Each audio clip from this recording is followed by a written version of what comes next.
it's Jordan and welcome back to my channel. Today I bring you long-awaited, most anticipated video that I've been promising I was going to put up for months. Heir book rant. It's about damn time I tell you what I thought about this book. This is the third book in the Throne of Glass series. I have book rants for all of them, for Throne of Glass, Crown of Midnight, and The Assassin's Blade, so if you'd like to check any of those out, they are in the description box down below. One of the biggest issues I had with this book was that it was very slow compared to the constant in-your-face, bam, bam, bam, bam, bam action of Crown of Midnight. It's more about Celaena blossoming and becoming who she's meant to be, and therefore it's slower. It's like a slow burn, like a simmer, like we're making a stir fry. You know, it's not like we're popping popcorn and there's just bursts of things happening all the frickin' time. And that's what I really liked about Crown of Midnight, that it was always keeping me on my toes. However, all that sizzle, all that slow burn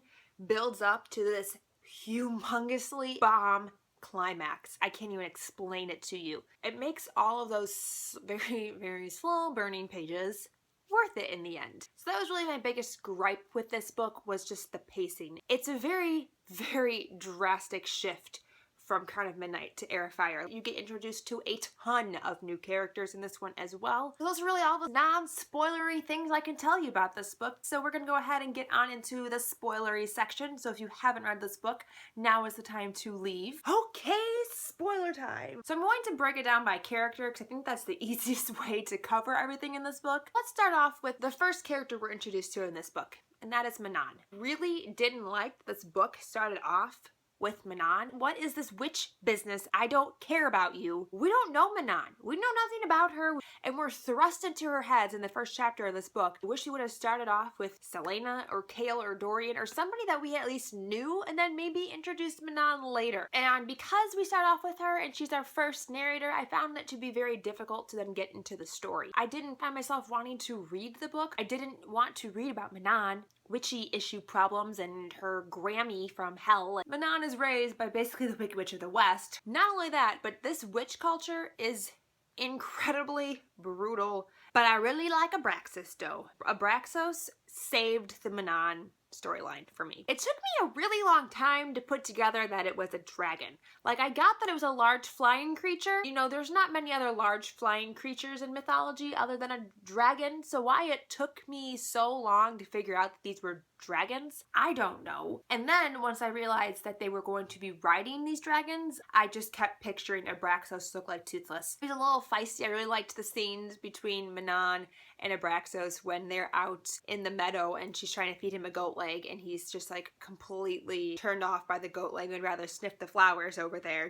I don't care about your goat leg.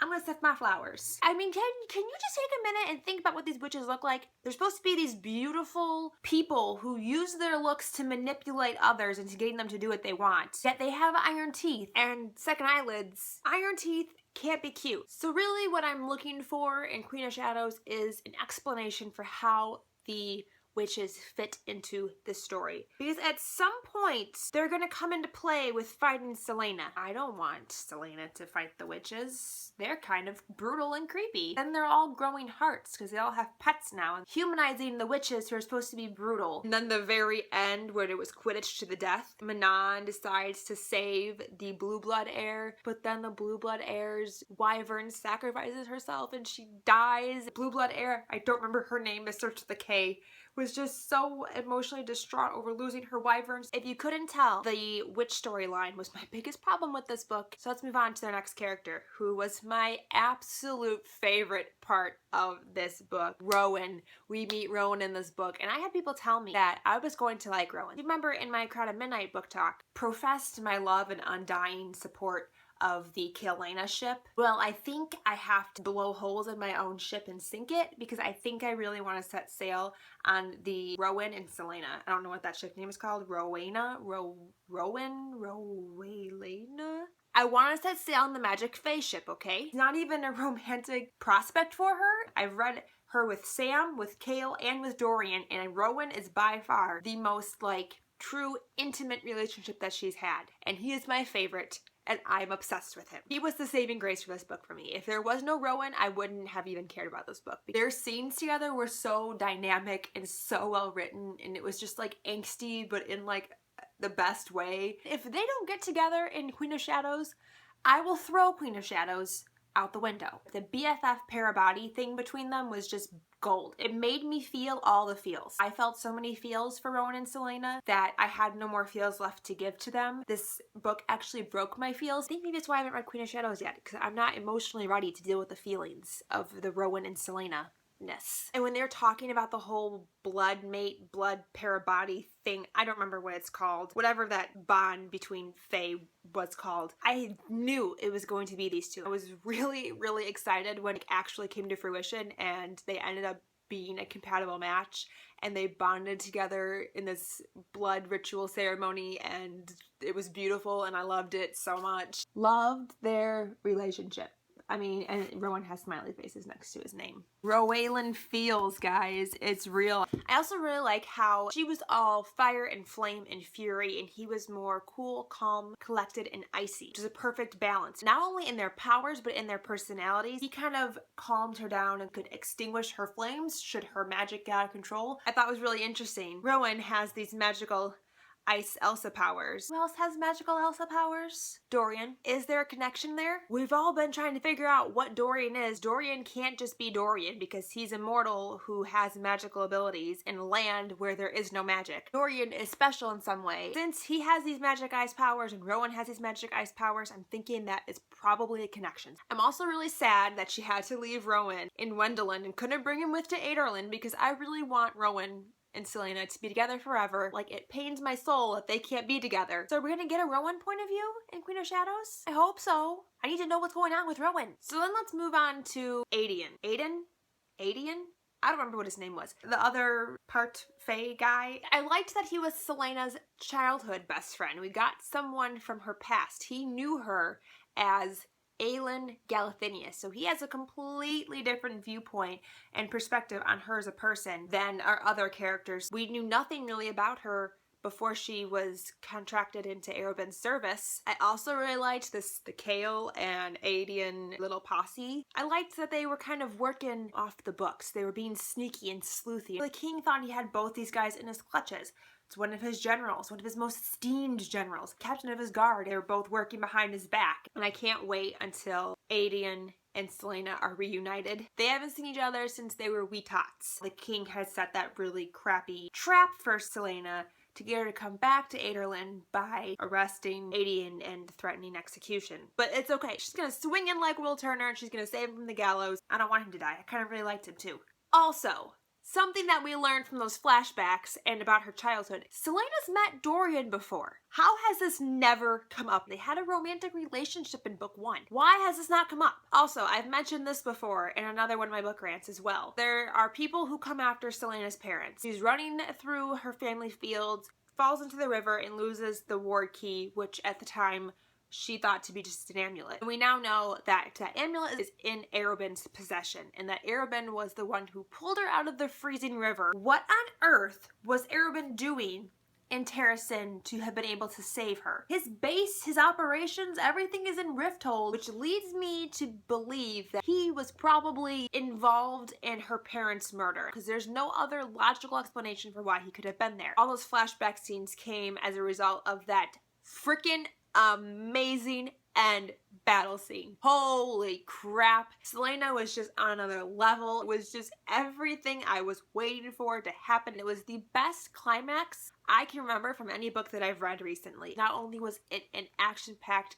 well-written, intense battle scene to the death where Celaena might possibly perish, but we were also learning about her and her backstory. Also, one of the major hurdles of this book for Celaena was her ability to shift. Apparently, Fae can turn into at least one animal form, so Celaena's animal form is apparently a human. And then she should be able to shift into her Fae form, but because she's lived in Aedion where there's no magic, can't shift. There's a lot of really funny moments with Rowan. Shift, goddammit, just shift. And my favorite scene was when they were with the skinwalkers in the forest and he was like, if you don't shift right now, we're going to die. And she was like, okay, yep, I'm gonna do it now. I'm gonna shift. You could see really how incredibly badass Celaena is. The badassery just keeps like escalating with each book. Like, she's just more and more cool. When you think it's not possible for Celaena to be more cool, she becomes more cool. And there also was this point at the end where Rowan and Celaena are talking about mates, because Rowan is telling her what happened to his mate. That was so sad, and I felt so bad for Rowan. He had mentioned that apparently there's no way you can hurt your mate. So Celaena at this point is still really hooked up over Chaol. There was this one time with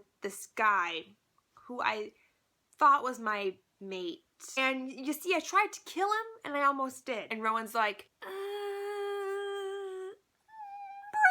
your mate. Not that I want Chaol to be her mate. I'm kind of over the Chaol and Celaena thing. But can Rowan be her mate, please? I don't know if he can mate again since he's already had a mate. Is that like a one-time thing? And they are Parabati now, and by laws you're not supposed to, well, Parabati laws, you're not supposed to fall in love with your Parabati. I don't remember if that's like a law in this world. Wish I remembered what that word was called. Start with a K. Kareem? Karanum? Something like that. Can they be romantically involved? So let's go back to Dorian. He mentioned at some point that he's going to go after Celaena and they're going to fix their worlds. I'm still convinced that Dorian is a reincarnated version of the first king and Celaena is a reincarnated version of the first queen. So I still think they're fulfilling some kind of ancient prophecy, which we haven't heard about yet. Not to mention, does Dorian have this explosive fit of magic? The king puts one of those word stone collars on his neck and turns him into a soul-sucking demon. So that's a big issue. We've got to get that off of him in the next book. I don't think it'll happen in the beginning, but I think by the end of Queen of Shadows, Dorian will be rescued. We also gotta knock down one of those towers, because once we get one of those down, we can bring magic back to the land. We also have to somehow bring Astrid and Irene into the picture because they're important. I don't think they come back in Queen of Shadows. I'm thinking maybe book 5. I did see like little hints of Astrid in this book. I'm pretty sure that's her name. I'm gonna feel really stupid if her name isn't Astrid. Ansel! Her name is Ansel! It's not Astrid! And we also have to get the ward key back from Arobin. Really important next step because we can't do anything without those ward keys. The king, I think has 2 of them, which would mean that the amulets would be the 3rd. So what are the first 2? We also have to figure out what's going on with Kaltain and Dorian's cousin. And the headache issue, we gotta get that resolved too, because that was completely abandoned in this book. I don't remember that being mentioned like at all. On page 317, we have the mention of a tower in Knoll and Rifthold. There's also one in Amaroth. Aedion said there was a tower, but they were never allowed to go into it, but they hated it. They all did. It was just this awful black stone. They're finally piecing together that these towers and their locations have some kind of significance and something within the boundaries of the towers is affecting the magic use. On page 325, this is Manon talking to that man with the spider silk. A merchant came by a few years ago. He told me there was a mortal high king who has set himself up there, but I heard a whisper on the wind recently that said he'd been disposed by a young woman with wine-red hair who now calls herself their high queen. And he's talking about the wastes, because that's where Ansel was from. In Assassin's Blade, she talks about wanting to take her homeland back. It sounds like she's accomplished that task and she is now their high queen. We also have mention of on page 349 about these creatures being created in the Dead Islands. There was something going on in the Dead Islands and something in the Gap. Oh, and then yes, on 393, kept finding these dead bodies that were being mutilated by some creature and being dumped. They were demi-fae. They would make perfect hosts, with so many of them able to use magic and no one in Wendelin or Doranel caring if they live or die. The demi-fae are being stolen, have this process of creaturification done on them. I don't know what they're being turned into, but similar to that creature that she faced in the library. Oh, apparently I made a note that there's a prophecy on page 439. Ooh, okay, this is when she's encountering the 3 and they notice that she has the sword Goldrin. The creatures say, "You are not Anthril, beloved of the Dark Queen." Another said, "And you are not Brandon of the Wildfire," referring to Rowan. And she remembers thinking back to book 1 with Cain, when the creature inside Cain spoke to her and Elena, the daughter of Brandon. "You were brought back," it said. "All the players in the unfinished game." See, I'm convinced there's a prophecy going on here. There's something going on here. Oh, do you remember? It was one of her flashbacks or her memories from when she was a kid, and she kept telling her mom to get it out, that there was a pain in her head, squirming inside her head, a worm of darkness pushing its way in. Her magic rolled, thrashing, trying to get it out, to burn it up, to save them both. And then this is when they take Dorian from the table and she had the explosion with the fire incident. Remember that Kaltain kept screaming to get it out of her mind too. So there must be a connection here. Is the king doing this? Is the king causing worm feelings in their brains? I don't know, but that seems significant. Oh my god, do you guys remember when Rowan was being beaten?